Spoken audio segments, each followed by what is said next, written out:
All right.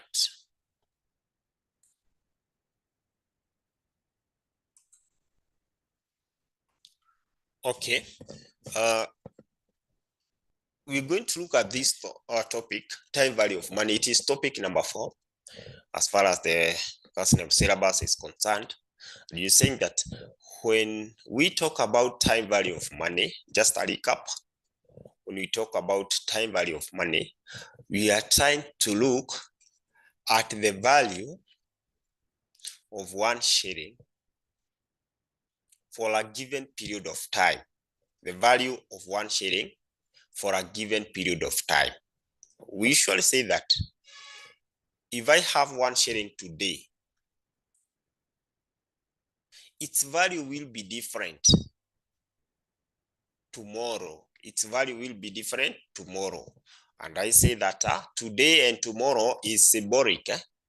Today and tomorrow is symbolic. And therefore, we can mean, if we say tomorrow, it can mean 10 years, 20 years to come.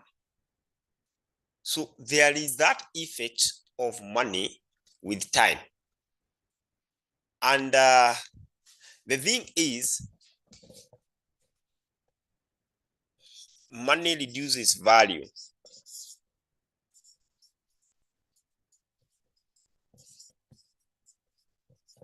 Or loses value. Can use loses value.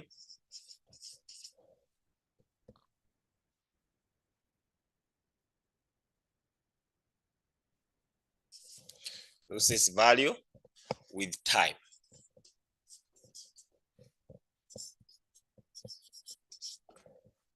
And that's why we say that if somebody owes you money today, it's better for that person to settle that to settle that today.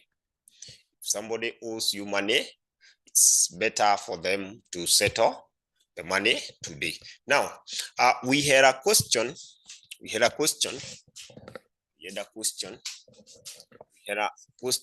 I want us to first of all look at some of the assignment solutions. So we had project, was it project A? Is it project B? It had some year 1, 2, 3, 4, where I cannot remember the cash flow for the project. So somebody to tell me what was the cash flow for year one cash flow for this project. Year one cash flow, somebody. Year one cash flow ilikuwa ngapi? Somebody, I think you wrote this from the assignment that I gave. It's better we start there. 5, 6, 8, and 10. Thank you.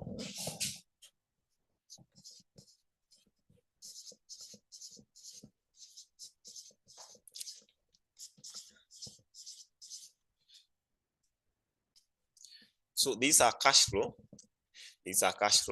And we were required to determine the total present value.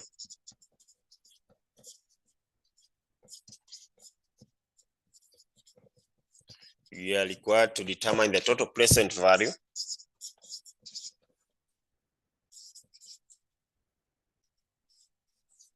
What was the rate of return? Was it 10% or 13%? 10%. Using 10% as the required rate of return.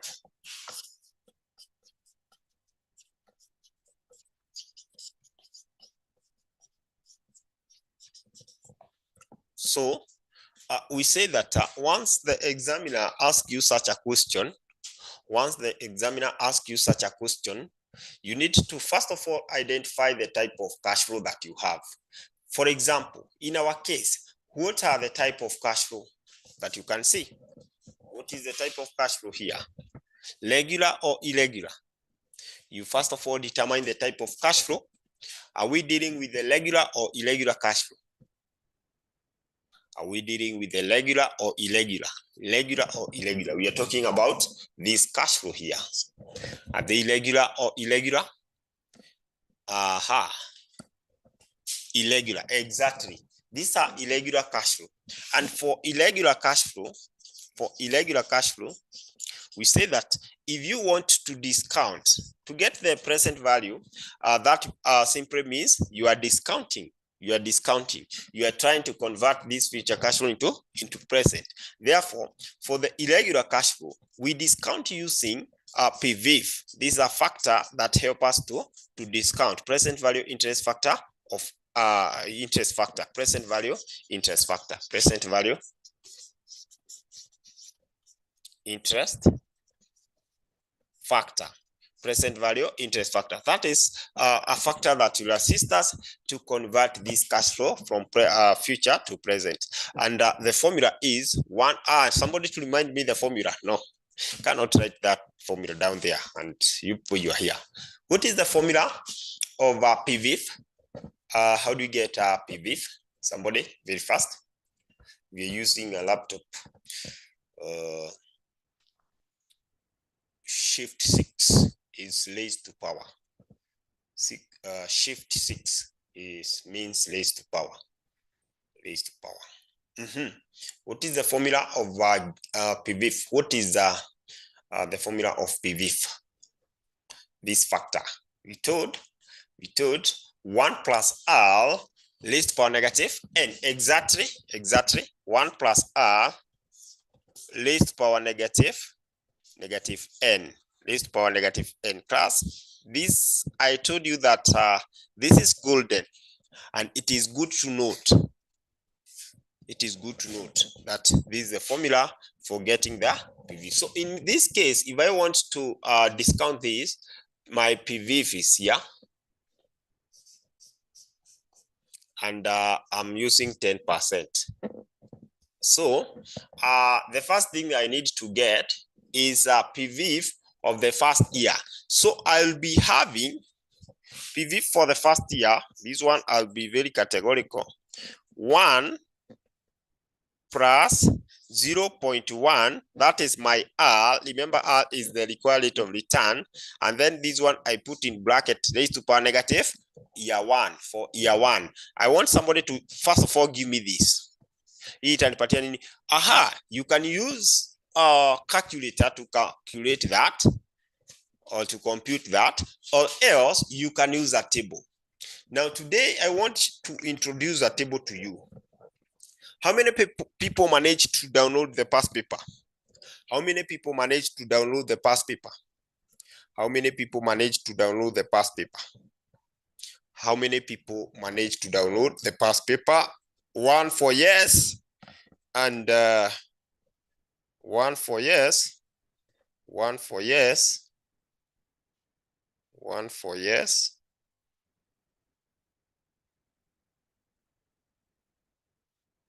I can see Gadoni managed. Jane still managed. Thank you so much. Thank you so much. Now, I want you people to do this. You go direct to one past paper, and then you look at the end, the end page, You see 2 tables. Just go direct to where we have the second table. I hope you're doing that. You open one paper. You go direct. Of course, it should be financial management paper, CPA. Yeah? You open one. It be for 2018. You go to financial management. You look at the end page. Are we there? Niambieni kama tuko pale. Are you able to go up to where we have the last page? Can you see the two? Can you see the two tables? Can you see the 2 tables? I'm giving you time so that at least we are able. It is not always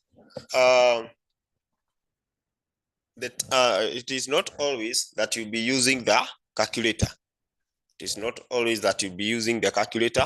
It is not always you'll be using a table. So I want you to be all round. I want you to be all round. So are we there? Are you able to see the table? Are you able to see the table? Remember the link to the past paper I shared yesterday? Or if you like, you can check the WhatsApp description. Thank you so much. Gathoni is still there. Now, I would like you to go direct to where we have table number 1. Table number 1. Can you see where we have PVIF? Jane still there. So for those people who have not downloaded the past paper, please, hizo past paper ni muhimu sana. Remember, that is the mirror of what we expect. All those past paper, this is the mirror of what we expect coming April. Therefore, you need to have them. So with that, I want Simon to use a calculator. I want Simon to use a calculator and give me this. And then I want Gathoni and Jane and any other person who have opened the past paper at the end page to use table number 1. That is a PVIF table.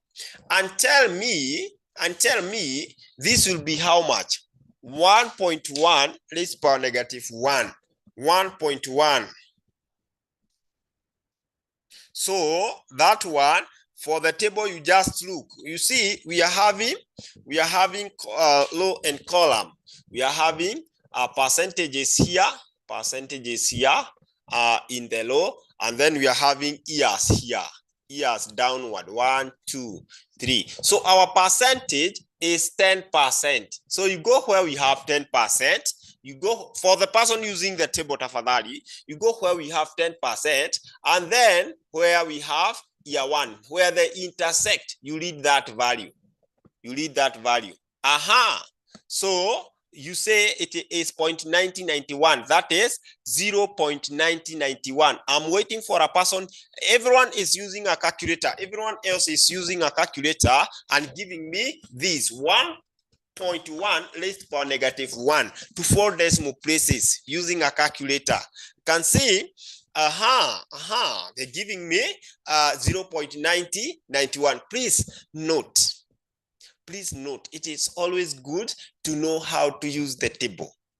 It is always good to know how to use a calculator. There are some values. For example, let me send Jane, and I think those are the people who have managed to download those past paper. You can share with us. You can share with the people in the group. Jane and Gathoni, please, someone to share that paper. I want you to look at 13% 2 years, 13% 2 years, 13% 2 years, 13% 2 years, 13% 2 years, 13% 2 years. We're waiting as someone else is sharing this. Two people to at least be all around. So here it's 0.9091,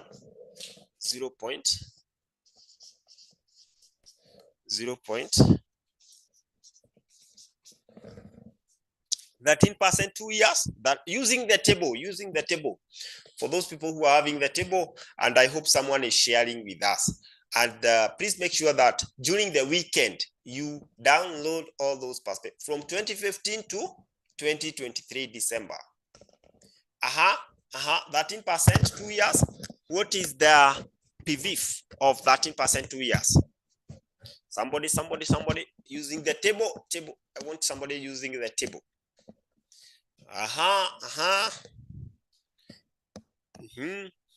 What are we getting? 0.7831, 13%. I hope Gathoni, you have used the table. 13% 2 years.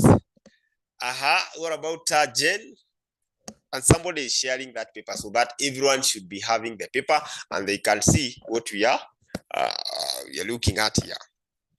Let me see whether mine will be shareable and say the copy.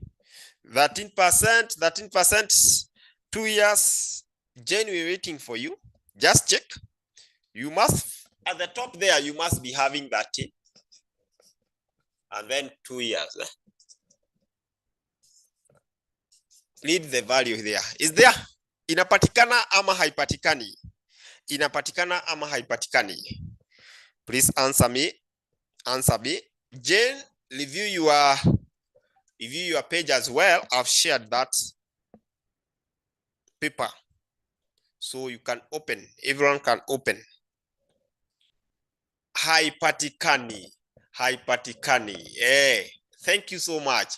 Haipatikani. So that's why I'm telling you, you can find some values are not found in the table, but using a calculator. Now, use a calculator and give me that and tell me whether Jane was correct. Tell me whether Jane was correct. I know Jane used a calculator. I know Jane used a calculator if that is the correct one. So can you use the calculator and give me 1.13 raised to power negative 2? What are you going to get? Haya, ndio maana nawaambia ni vizuri kujua kutumia zote. Wakati mwingine values zingine hazipatikani. So how much is this? 1.13 raised to power negative 2. Negative 2. She was correct. So it is 78, 0.78, 31, 0.78, 31. So if you ask Jane, she was able to use a calculator. She was able to use a calculator. She was able to use a calculator. Now I want a confirmation from you whether you are able to use both table and a calculator to compute the PV. And the same way PV is computed. The same way PV is computed. Are we together as far as both table and calculator is concerned? Are you comfortable with that? Are you comfortable? Are you comfortable? Are you comfortable, Lily?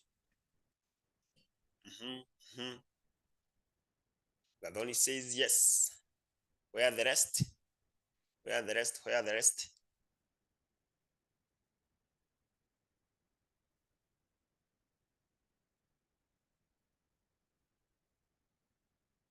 A very nice question from Simon there. A very nice question from Simon there. A very nice question from Simon there. You see, in most cases, examiner expect you to use the table. In most cases, examiner expect you to use the table, and that's why the table is provided in every FM and AFM past paper. Any paper, you'll find the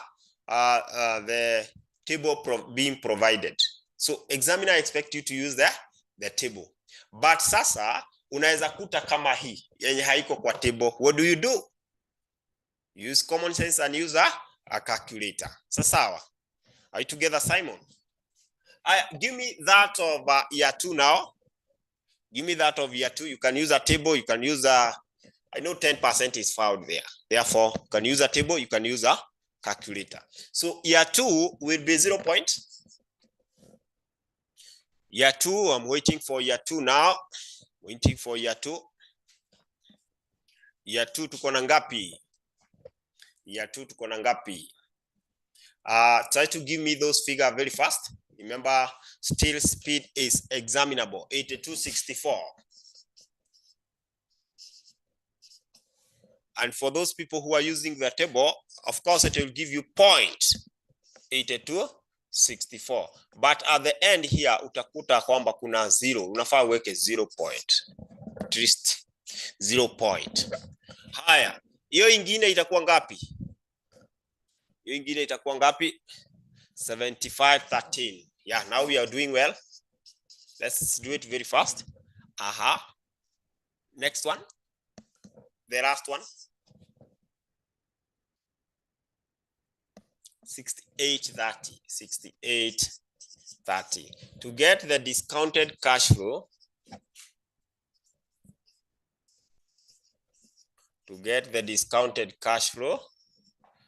you just take the cash flow times the PV. Cash flow times PV. The first one itatupatia nini?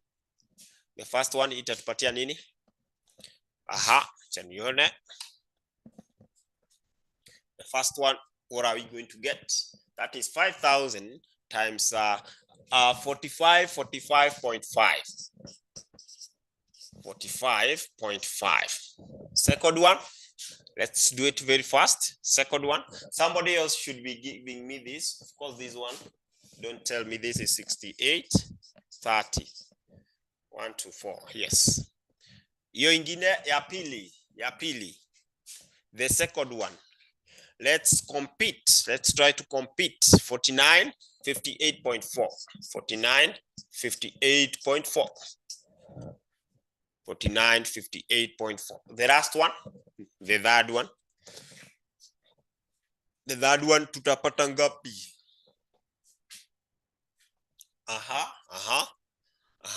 Remember, through the chat is where that is your battlefield. Through the chat. So don't just look at us. Tafadhali do something.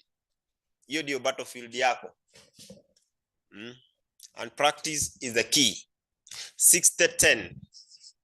60-10.4.0. So we add all this to get the total present value. We add all that to get the total present value. So what will be the total present value? What will be the total present value? What will be the total present value there? Ngapi? Ongeza hizi zote vizuri. Ongeza hizo zote vizuri. I will wish to get a variety of or wish to get it from different individuals so that at least we are able to record it once. There's no need of keep labbing now and then. So let me get it from various students. What is the total? Tulisema hiyo calculator by the end of the semester unafaa kuwa umeielewa kabisa, unafaa kuwa unafanya hata hesabu ukiwa umefunga macho. So through practice that is achievable. 22,344.3. 22,344.3. 22,344.3. Thank you, and thank you so much. For those people who did that question, how many got the question? Is there any person who got this as the final answer? Is there any person who got that as the final answer? Yes or no? We have Simon. If you got this as the answer, let me know. If you got this as the Patricia also got that. That shows that you understood the concept. You understood the concept. Is there any person who attempted and did not get this? Is there any person who attempted and did not get that answer? Please be genuine to me so that I'm able to assist you. Is there any person who attempted and did not get that answer? Any person? Ulijaribu lakini sasa haikuingiana kabisa. Is there any person who attempted but got incorrect answer here? Anyone? Anyone? Where are the rest? Where are the other falling? Okay, I know you'll admit as we proceed. Okay, now assume examiner tells you that add an information here and tells you that the initial outlay, we are expanding it now. The initial outlay of project B is 30,000. Determine the net present value. Determine the net present value. Determine the net present value. We have started evaluating the project. Determine the net present value. NPV, famous known as NPV. What do you think would be the net present value? What do you think would be the net present value? Class, to determine NPV, we say that it's gotten by getting the total present value minus initial outlay. Initial outlay. Now I want somebody to give me their net present value of project B. Remember, now we started expounding pole. What is our net present value? What is our net present value? Somebody. What will be our net present value? 22,344. Kadhoni, naona kama umegonga mwamba. Review your answer. Use the calculator very well. Get net present value is the total present value minus initial outlay. Minus initial outlay. Or in short, we can say net present value is equal to total present value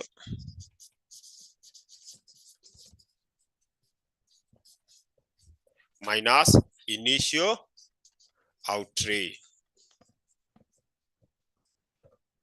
I am waiting for the answer. I'm waiting for the answer. 676. Hii figure ni funny. 7,655.7. That is what I'm getting from Simon. Simon, I think you're going to add an N to your name. A very nice name. You add an N. So let's tell you it's Simon. You know, somebody who have done CPA is a big person. You big person.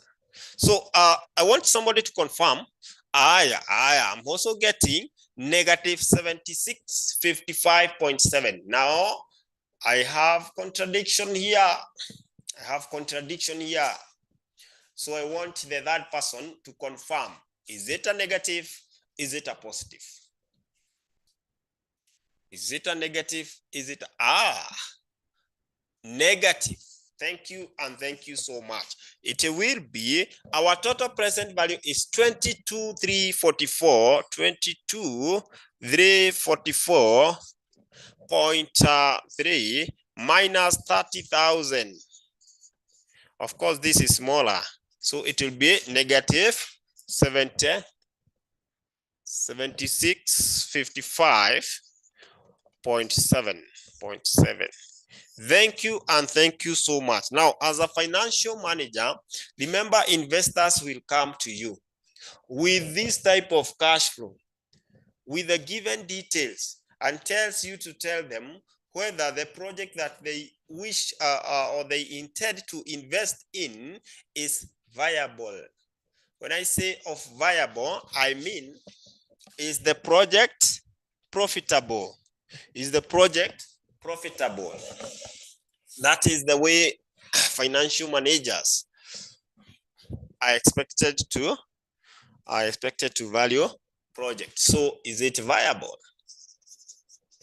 Is it profitable? And we say that if you get a negative NPV, the project is not viable. If you get a positive NPV, project is viable.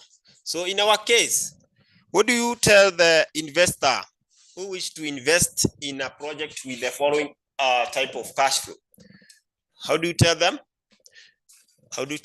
Should they invest in that project B? Should they invest in that project B? Yes or no? Yes or no? Naomi anatuambia no. Naomi anatuambia hapana. Hapana. Exactly. It's a no, because you see, the NPV that we getting here is a negative. And this means that this project is not viable. this project is not profitable. In fact, you can see that the initial outlay, whatever that this person invested in, the initial investment was 30,000, and the outflow or the income that the person is getting is 22,344.3. Therefore, this is leading this project to be not profitable. This is not a profitable project, and therefore the investor should not invest in this project. So you can have a variety of project, maybe project ABC. Between the three, you'll find that there's that with a smaller negative, bigger negative, and maybe a positive. So the project with a positive NPV is the project that you should advise the investor to do what? To invest in. And that's how you do the analysis. So you advise the investor to invest in that project which has a positive NPV. Now, I want your input here. NPV of project B, NPV of project A, NPV of project C. So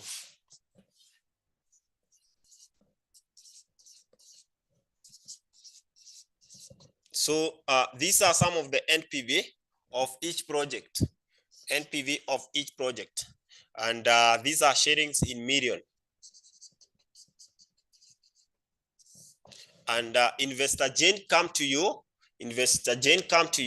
and tells you that she wanted you to advise her on which project to invest in. As a financial analyst, which project would you advise Jane to invest in? Which project would you advise Jane to invest in? As a amekuja kwako, these are some of the NPV of the project. So Naomi Antombia, project C. I want to get at least several answers. C. Thank you so much. So in this case, if you're not told to rank, okay, you can give Jane a small analysis of the same and tell Jane, Jane, if you invest in project C will give you, it shows that it has high profitability. It is still same for project B and A will give you profit, but not as high as compared to project C. So once you are through, Jane, investing in project C, if you still have money, you can proceed and invest in project B, and lastly, you invest in project A. So we chose C because it has high profitability. It will give her a very high profitability compared to the other project. Higher profitability. So you see, all of them are viable. They are viable project, but now you have to compare the return that we are getting.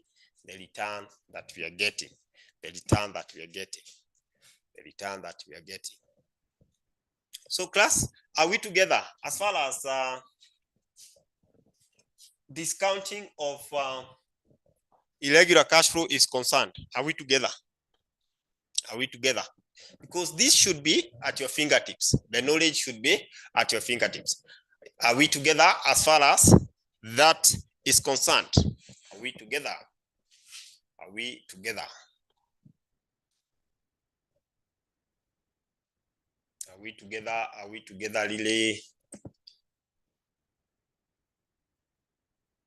Good. Now, having said that,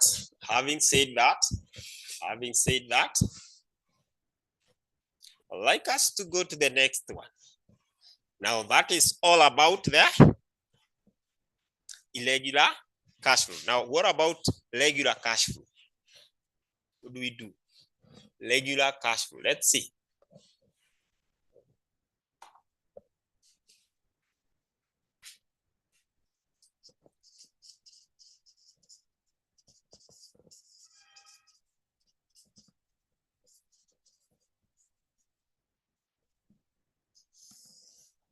So still, we told to determine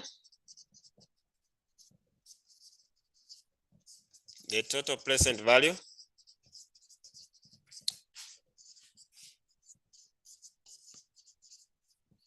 of project D. You can write down project D with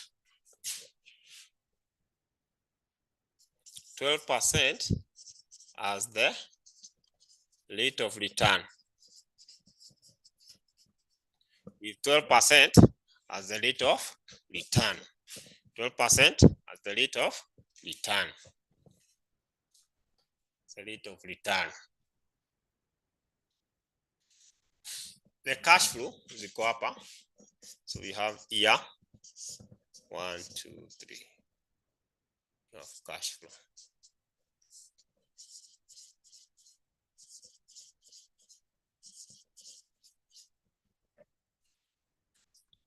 So in this case, our cash flow are regular. So when we talk of regular cash flow, uniform, we mean uniform. So if I look at year 1, 2, 3, we have uniform cash flow. And therefore, if you are told to determine the present value, the total present value, it is easy. It is easy. It is easy. Which factor do we use? Which factor do we use? Which factor are we supposed to use when it comes to this? Fact to me, a factor gani? Somebody to remind us. Just reminding ourselves. Which factor? PV-FAR. PV-FAR. PV-FAR. PV-FAR. Please. Muhimu sana. Present value interest factor of annuity. Kitu yenye ina change hapa ni ati tuko na annuity. Annuity stands for uniformity. Formality.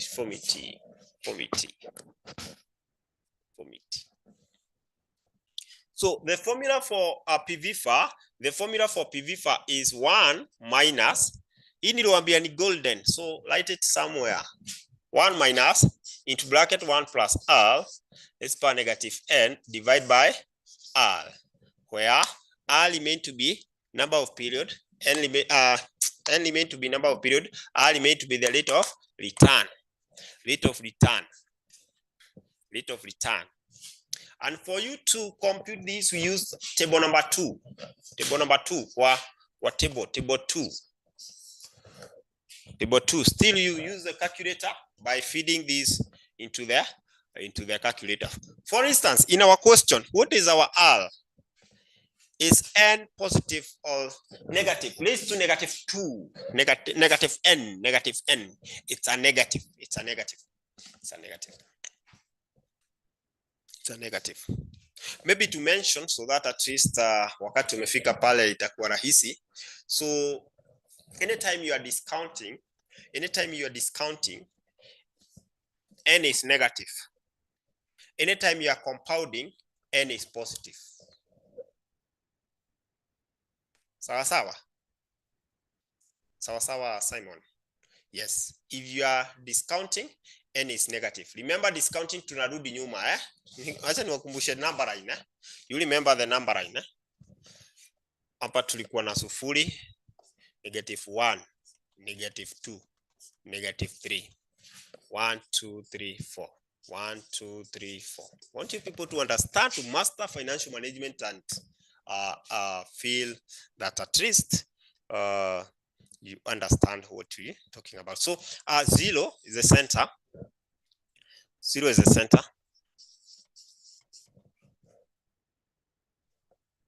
So we have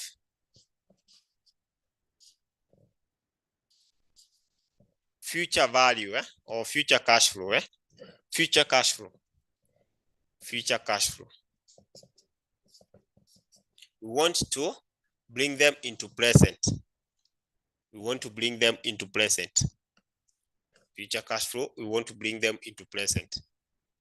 So tutakuwa tufanya nini? Tunarudi nyuma. Negative. So if you have present cash flow, you want to take them into future. Tutakuwa tukienda wapi? Tukienda mbele. Tukienda mbele.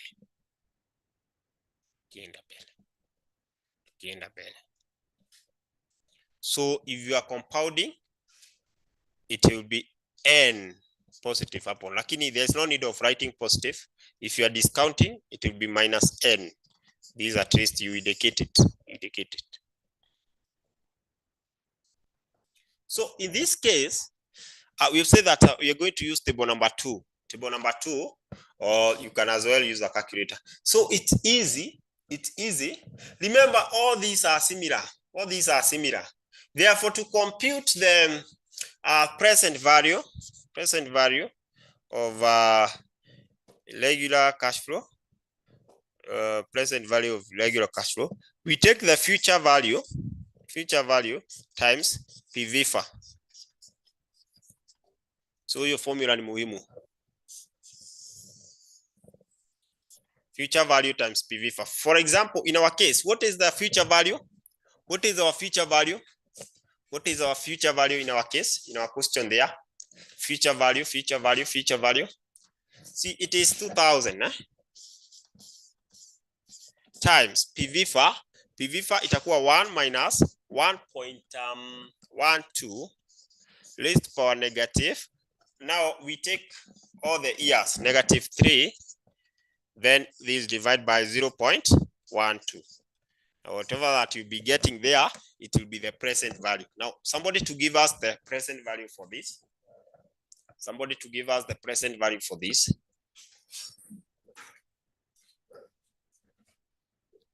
So use the table to get the PVFA. Use the table. Somebody to use the table, somebody else to use a calculator. What is the PVFA here?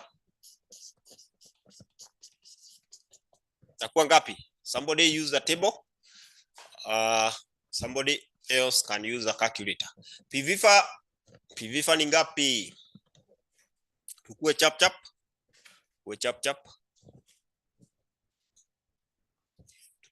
Hapo. Tukue chap chap.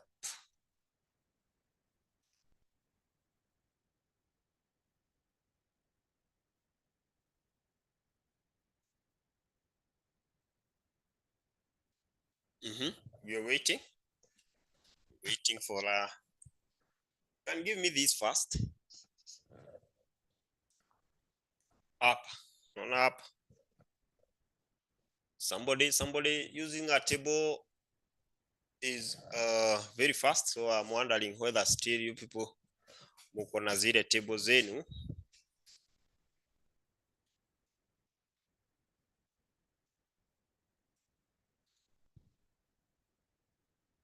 Using a table is a bit easy. 2.4018. Let me check my table as well. 12%, 3 years. 12%, 3 years. 2.4018. Yes, I'm getting the same. 2.4018. Tafadhali, can you try and use a calculator? Kuna watu wengi sana huwa wanakosea hapa hivi. Use a calculator, feed it in a calculator, and remember to put a bracket here, and then tell us whether you're able to get that. So this one multiply by 2000 to get our present value. Assume that the initial outlay of that project was 30,000, as we had said, and then tell me what will be the net present value, and advise the investor. So how much are we getting?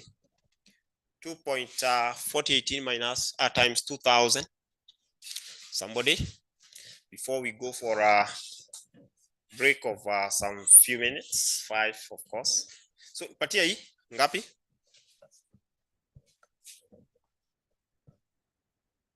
Table number 2, 4803.6. So assume that still we had an initial outlay of 30,000. What will be the NPV? NPV will be 4803.6 minus 30,000. So tutapata ngapi? And patia NPV as we go for a short break of 5 minutes. 25,196.4. 25,196.4, which is a negative, showing that this is not profitable project, not viable project, not viable project. So class, let's go for a break of 5 minutes, after which we shall be back.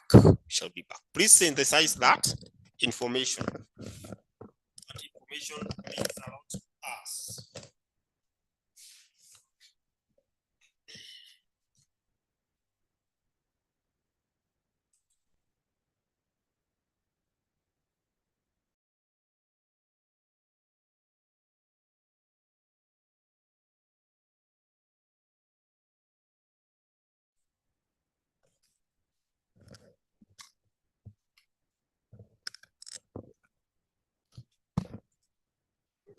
So are we back? Are we back? Are we back? Are we back? Kama tumepata hiyo break imetosha hiyo. Dakika 5 sawa. Are we back?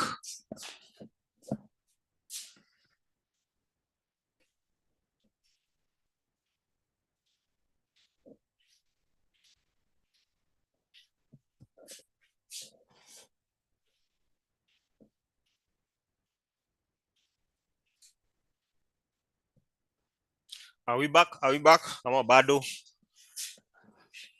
Ama bado? Dakika 5 iko sawa. Je, tumerudi? Are we there? Ah, good. Okay, now I want us to have a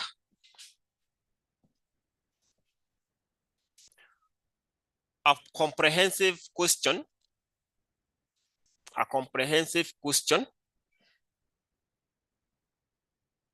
To wide up that concept of discounting. A comprehensive question to wide up this concept. You see, comprehensive question to wide up this concept.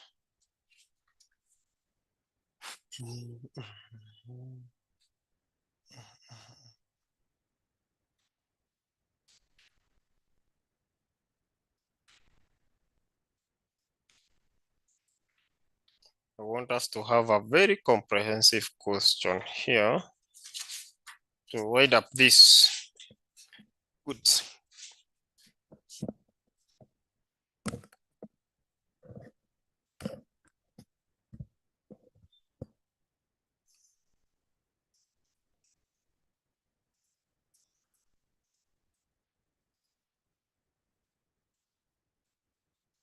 Let the present value, the foreign cash flows component.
So when we do this question, at least now we shall have covered, we shall have beaten the examiner 9-0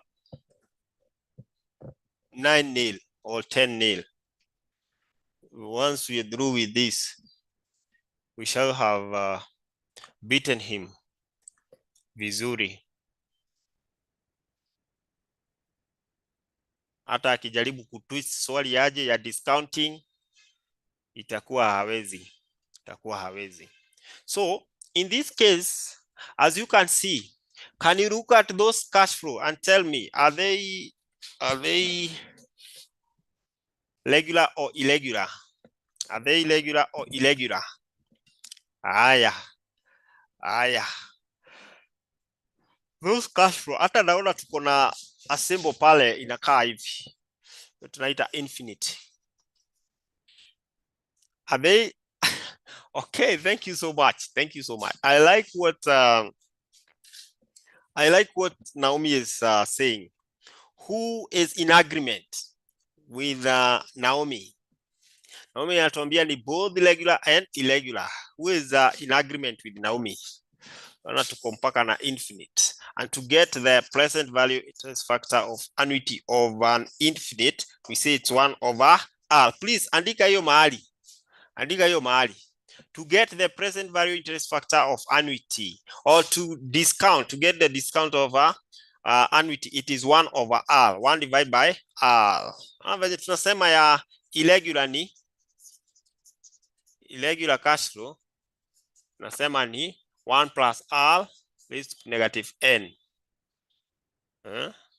Alafu tunasema ya regular cash flow, formula yake ni 1 minus 1 plus R raised to negative n all divided by R. So kwa infinity hii ni 1 over R, just that. So who is in agreement with Naomi? By the way, is it Naomi? I think Naomi, you should still complete that. Naomi. Who is in agreement with Naomi? Simon. I'd like to get various responses. Several. Let's get several responses. Jane still is in agreement. Exactly. Thank you so much. Yes. In our cash flows, we have both regular and irregular cash flow. For example, year 1, is this a regular or irregular? Sasa hapo ndio nitawashikia sasa. Nataka tu analyze hii. For example, year 1 and year 2, is it regular or irregular? Year 1 and year 2, irregular. I like this. Exactly. Irregular. There is somebody there, I can see they are not sure. Kuna watu bado hawako sure.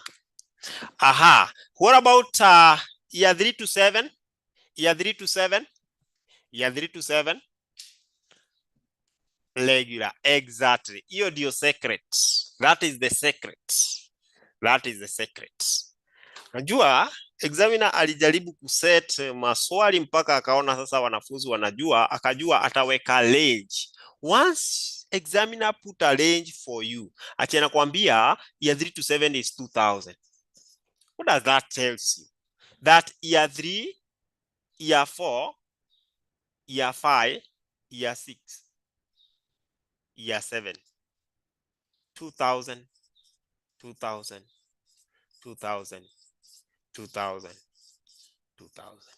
Ni vile tu ameificha, but this is a regular cash flow. Hivyo ndivyo wamefanya regular cash flow. Sasa student wengi huwa wanaona hii, wanasema these all are irregular, and kutoka hapo student anafanya nini? Anaanguka.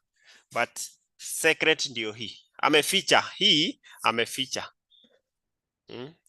amekuficha ili usiweze kujua kwamba that is. So anytime you are given ranges, anytime you are given a range, know that the cash flow in that range are regular. The cash flow in that range are regular, and they are to compute the present value, we use what? We use the PVFA. Hasa zenye iko irregular, we use PVF. And that is it. Once you know that, you're done. Now we can proceed and solve the question. Are you people willing to attempt solving that question alone? Are you willing to solve that question alone? Or first of all, we solve, and then I'll give you a small assignment exercise for you. I think that is in order. So in this case, we want to get the present value. So we shall be using the PVFA here and PVF. And also that of annuity, of course, 12%. 12%. So for the first one, simunipatie ya kwanza. I need a space here. Patieni ya kwanza.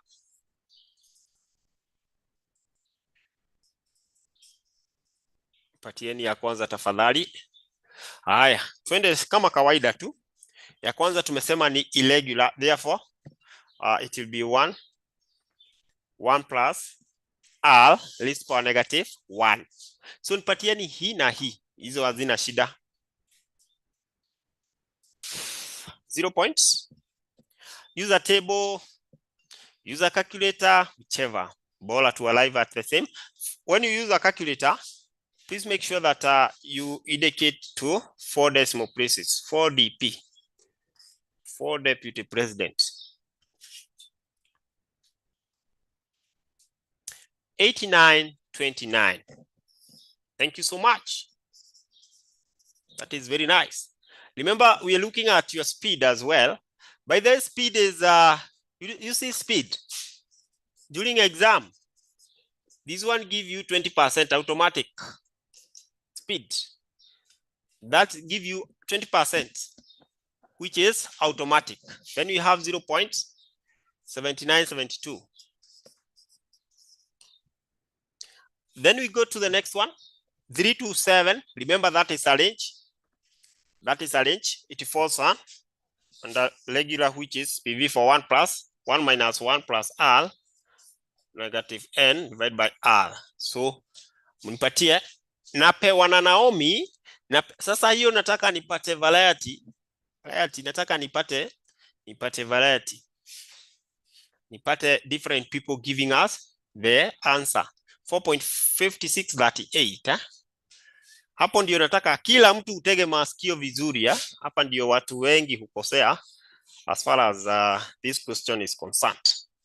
Nataka tuelewane vizuri. So I can see only one person giving me that PVFA ya 3 to 7. PVFA of course 12%. It will be 7 years. Hivyo ndivyo huwa tunasema. So PVFA 12% 7 years itakuwa equal to napewa 4.56. Is it 38? Can I get another person giving me that? Use a table, use a calculator, please. I want that to be the correct answer. Tafadhali. I want that to be the correct answer.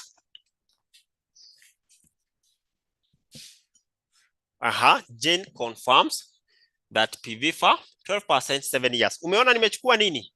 Wamechukua 7 years. We looking at 7 years. Na ili tufike kwa 7 years. Ili tufike kwa 7 years. Tumetoka year gani? Tumetoka year 1. Sawa sawa. So hii it encompasses for year 1, year 2 up to 7 years. Therefore, if that is for 7 years, what will be the PVFA? 2 years, 12%. Or maybe PVF, because we have PVF. Si tuko nazo already.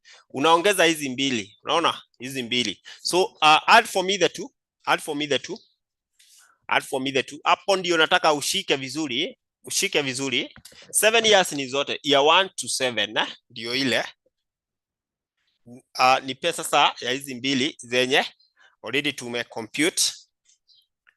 Ili tupate range. Tunataka tupate range. Haya. Ukiongeza hizi mbili unapata nini? Can add the two. It will be 2 point something ama 1 point something. I don't know.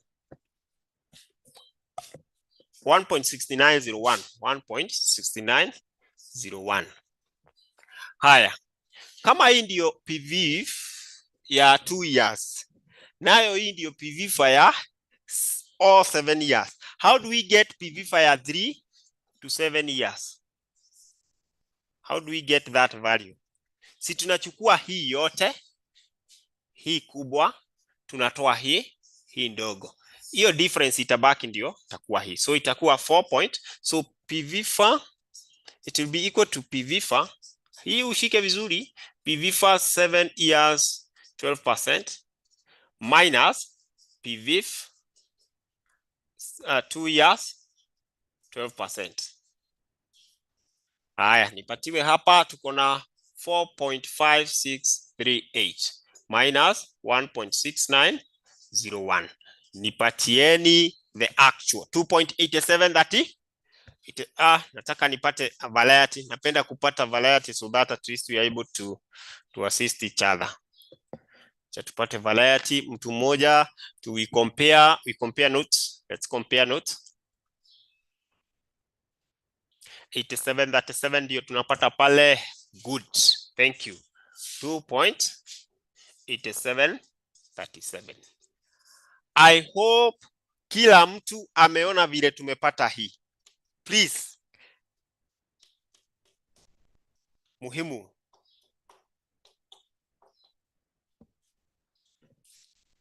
All right. So for us to arrive to these, how many years have we used, Simon, for us to arrive to this? Have we used, remember, if I compute year from here to here, year 3 yote, year 4, year 5, year 6, year 7, hiyo ni 5 years. Lakini nimetumia miaka 7 kupata hii. Is that right, Simon? Have you got that? Yote 7. Hii yenye iko hapa mwisho. 7 yote. Simon, tuko pamoja? That tumetumia miaka 7 kupata hii. Good. Kama tumetumia miaka 7 na already miaka 2 tulikuwa tumecompute. Already we had for 2 years. That was PV. So for us to get the range year 3 to 7, si tunatafuta difference. Tunatafuta difference ya yote miaka 7 tutoe ile yenye tulikuwa tumecompute miaka 2. Si tutabaki na ya hiyo range 3 to 7 na ndio hii. Hii ndio unakujaga unaweka hapa. 2.87. Hii ndio maswali you expect. Simon, tumeelewana? Are we together? Is it now clear? Is it now clear? Good. Are we together, class? Please confirm because this concept ni muhimu kwako. Ni muhimu kwako. Are we together? I want to get the confirmation whether we are together as far as computation of that is concerned. Are we really together? Are we really together? Are we together?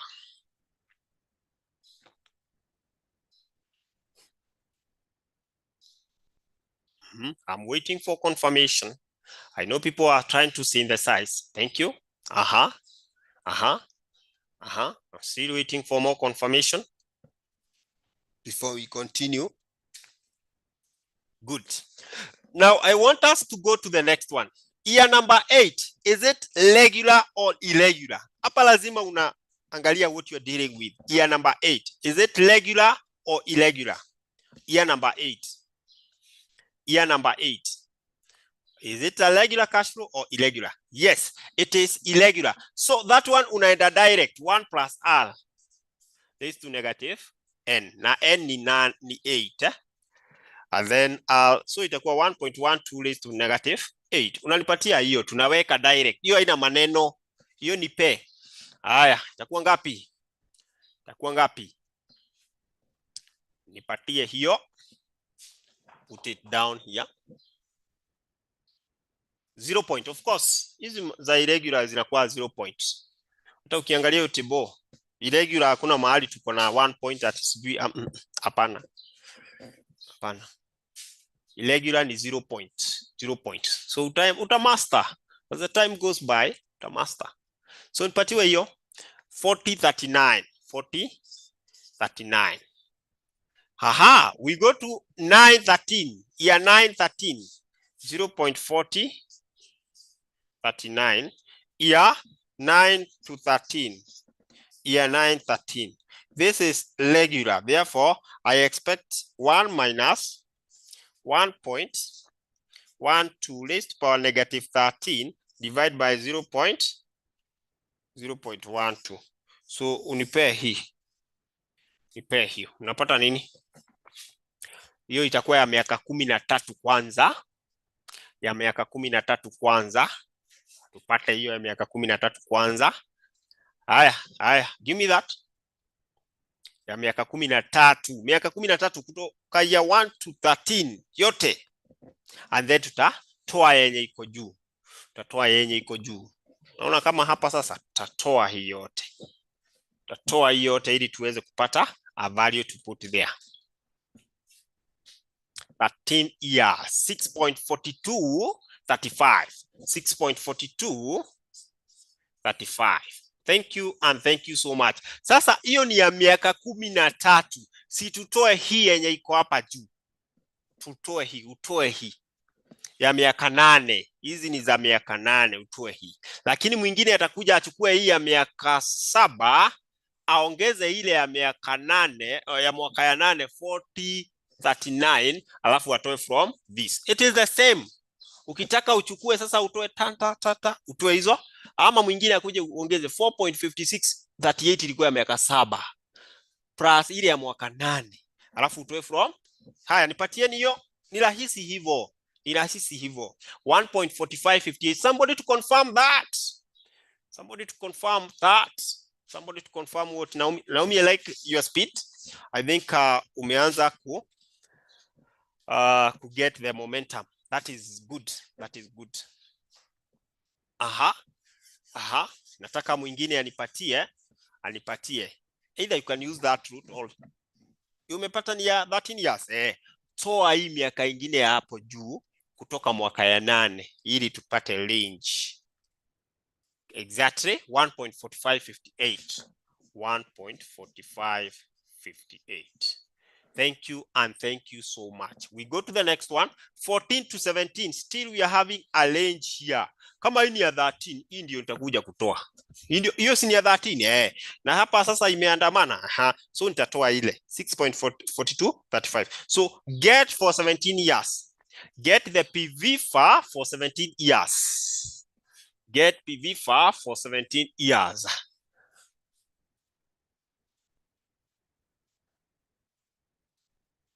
So itakuwa hivi, PV-FAR acha niwaandikie hapa, 17 years 12% minus PV-FAR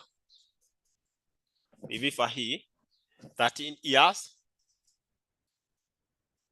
12%. So napewa pale 7.1196 7.1196 minus what I had here 6. Nimefuta lakini iko hapa juu. Can trace it here. Mlinipatia kitu hapa 6.4235. As simple as that. Tunapata difference ya ngapi? Pata difference ya ngapi hapo sasa? Difference ya ngapi hapo sasa? 0.6961. Thank you and thank you so much. Examiner sasa hawezi kushinda sasa. Ushamshinda huyu. 69, 60. Hii ndio wanaletaga wana confuse wanafunzi. Once you understand this one, mambo na discounting tumemaliza. Sasa we shall be talking about compounding. Shall be talking about compounding after this. Thank you. So we go to the next one. Mwaka ya 18, is it regular, irregular? Of course, hiyo ni moja, standalone. That is irregular. Therefore, so 1.12 raised power negative 18. Pata nini? Patia hiyo 0.1300. 0.1300. And then the last one ni infinite. Naona 19 year to infinite. Tulisema kupata nini ya infinite, the present value is 1 over R. R is 1.2. So 1 divided by 0.12 napata nini?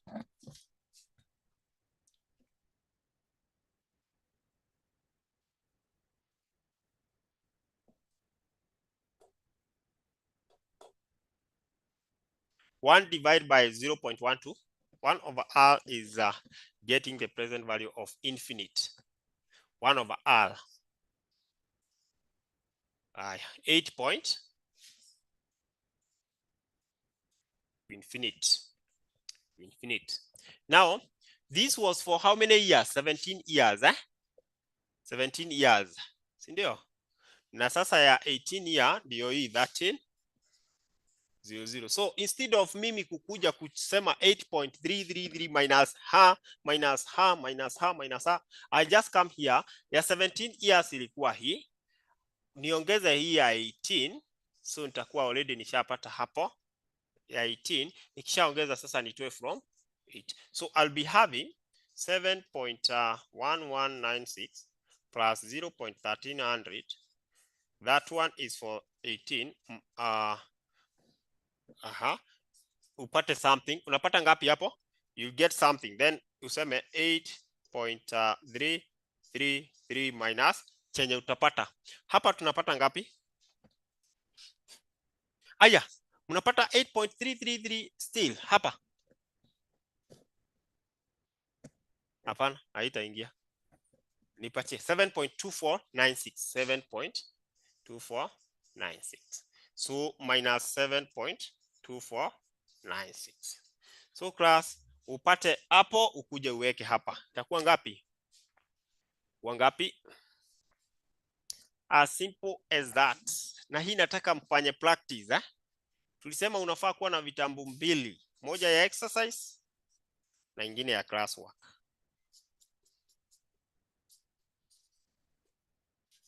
1.0834.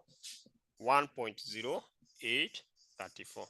Please now, can you go and get us discounted cash flow?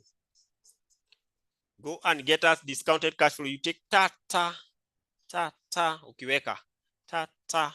Now for this one, I'm testing and looking who will be the first one to give us the total present value here. Now you know how to do this. Aya, you can go ahead and compute that.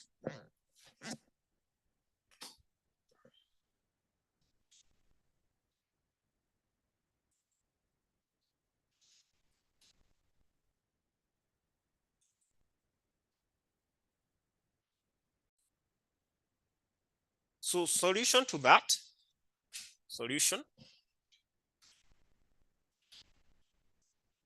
Sasa hakuna any other way examiner ata twist any question regarding the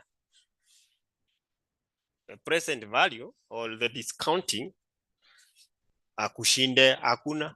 Sasa aje sasa. So you're having this question here. Solution.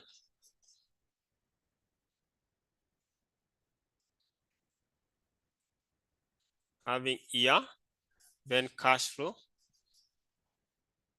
and the said shillings are in 1,000. So here we are having 1 to 5, 6 to 10, 1 to 5, 6 to 10, 11 to 15, 594.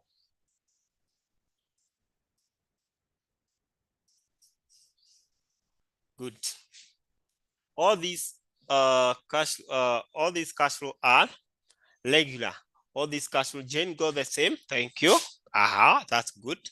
All these cash flow are regular, and therefore we're going to use PVFA. PVFA 10%. So can you give me that of the first 5 years? So it will be PVFA 5 years. 5 years 10%. Napata ngapi? 1 minus 1.1 raised to power negative 5 divided by 0.1. Ilikuwa ngapi? 3.7908. 3.7908. That's good. Hiyo ni direct. 7908. Then we look at PVFA 10 years. PVFA 10 years, 10%. That will be 1 minus 1.1 raised to power negative 10 divided by 0.1. PVFA 10 years mulipata ngapi? 6.1446.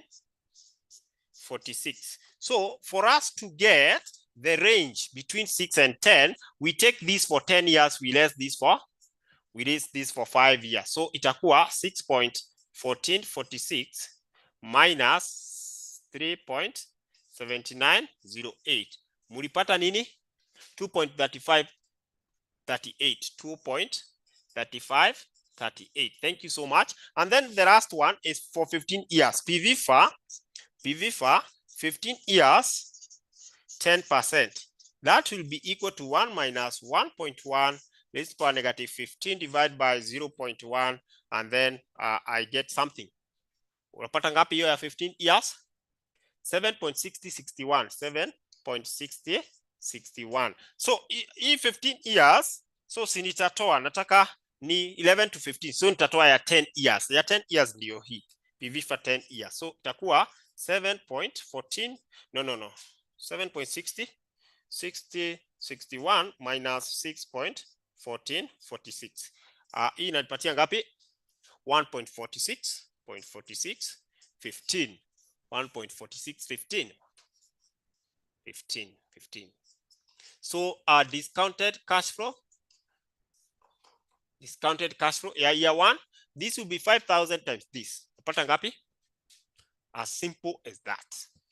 5,000 times that. Upata ngapi? 18,954. 18,954. Aya.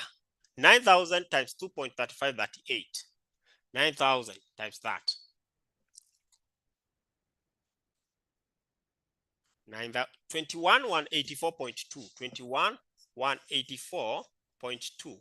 This is 0.0. The last one is 4,000 times this. 4,000. 58.46. 58.46. And that's all. We get our total present value. Total present value. Ukiambiwa initial outlay to get net present value, you know how to arrive to that. Though in our topic number 7, we shall be looking at NPV. Okay, so this was giving us 45 something. Nione ilikuwa ngapi? Ilikuwa 45 nini? 45,984.2. 45,984.2. And that was a question that was to earn you 5 marks. So congrats to all those people who got that. Thank you so much. You can dance.